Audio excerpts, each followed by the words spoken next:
पिता और पुत्र और पवित्र आत्मा के नाम पर आमीन। जय यीशु। जीवन में और क्या नष्ट होने का है? बुढ़ा पुत्र के मन में अभी ऐसे लग रहा है, मुझे मेरे जीवन में नष्ट होने के लिए और कुछ नहीं है। जिंदगी खत्म होने वाले है और पाने के लिए कुछ नहीं, नष्ट होने के लिए भी कुछ नहीं। ये उदासीपन बुढ़ाव पुत्र के जीवन में बहुत बड़ा दुख का कारण बन गया।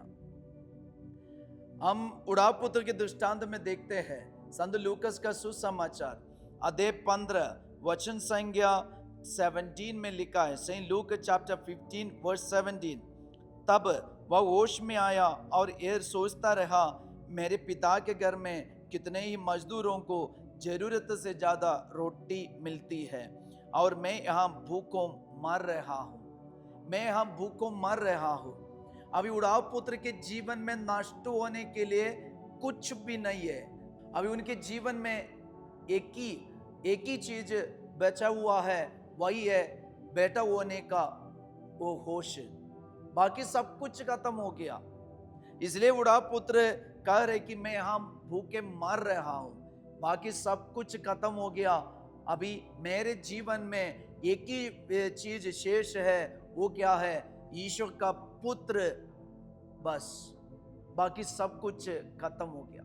इसलिए बुढ़ा पुत्र जब होश में आया, वह अपने मन में एक निर्णय ले रहे, मैं उठकर अपने पिता के पास जाऊंगा और उनसे कहूंगा, पिताजी मैंने स्वर्ग के विरुद्ध आपके प्रति पाप किया, मैं आपके पुत्र कहलाने योग्य नहीं रहा। तो यही सोच अभी बुढ़ा पुत्र को वहां से लेके जाते हैं। प्रिय भाई बहन, ये उपवास काल में हमें यीशु के पास यही लेके जाना, ये सोच हमें लेके जाना, क्योंकि हमारे जीवन में अभी नुकसान होने के लिए कुछ भी नहीं है, नष्ट होने के लिए कुछ नहीं है, सब कुछ खत्म हो गया। हमारे शांति, हमारे धन संपत्ति, हमारे खुशी आनंद, सब कुछ हमारे जीवन में खत्म हो गया। अभी खत्म होने के लिए और कुछ नहीं, बस एक ही चीज बचा हुआ है, वही है ईश्वर का पुत्र का वही रिश्ता। अगर वो रिश्ता खत्म करना हम नहीं चाहते तो होश में आना, बुढ़ा पुत्र के समान हम भी होश में आके यहाँ से उठ के वापस जाना। अगर हम जाने के लिए तैयार है तो वापस जाने के लिए तैयार है, ये पुत्रत्व हमें कभी नष्ट नहीं होंगे। हमारे लिए ईश्वर ने दिया वो संक्षिप कभी हमसे नष्ट नहीं होंगे, वो खत्म नहीं होंगे। इसलिए होश में आना और उठने के लिए कोशिश करना, नहीं तो बुढ़ा पुत्र का वही वचन अपने मन में रखना कि मैं यहाँ भूख के मर रहा हूँ। हम ऐसे मरते मरते जीवन बिताते रहेंगे, ये दुनिया के मोह माया में, ये दुनिया के भोग विलास में, ये दुनिया के दोस्तीपन में हम ऐसे मरते मरते जी रहे। ये हमें कभी खुशी नहीं देता है। हम कितना भी मेहनत करें, हमें कोई आशीष नहीं मिलता है। बस आज हमारे जीवन में और एक चीज शेष है, हमारे पुत्रत्व। ये पुत्रत्व, ये संक्षिप हमें मिलना है और इसी में हम एंजॉय करना है और इसी में हम जीना चाहते हैं। तो आज हम होश में आए, यहाँ से उठकर पिता के पास जाने का कोशिश करें। आज हमारे पारिश में और ये उपवास काल में कलीसिया और हमारे पारिश विशेष रूप से हमारे लिए साधना का अरेंज किया है।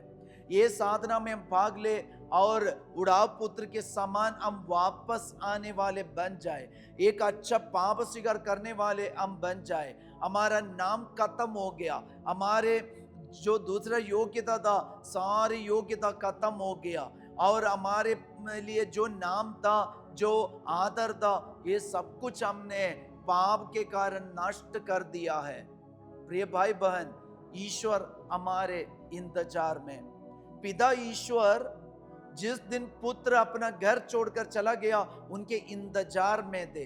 आज भी पिता इंतजार में, नष्ट हुआ पुत्र वापस आने में है वो पिता की खुशी। और ये पिता की खुशी में भाग लेने के लिए वह सबों को निमंत्रण देता है। तो आज हम भी वापस आने में है पिता की खुशी।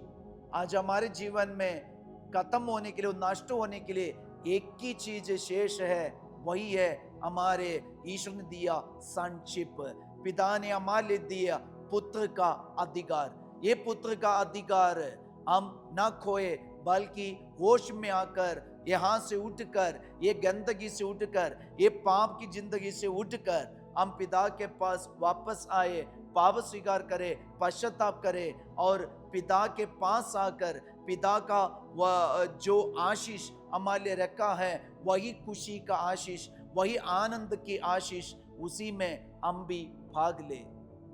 हम प्रार्थना करें। प्रभु यीशु, ये 40 काल में पश्चाताप के साथ हम वापस आए, पिता की खुशी में भाग ले, पिता ने दिया अधिकार में भाग लेने के लिए हमें आशीष दीजिए, कृपा दीजिए।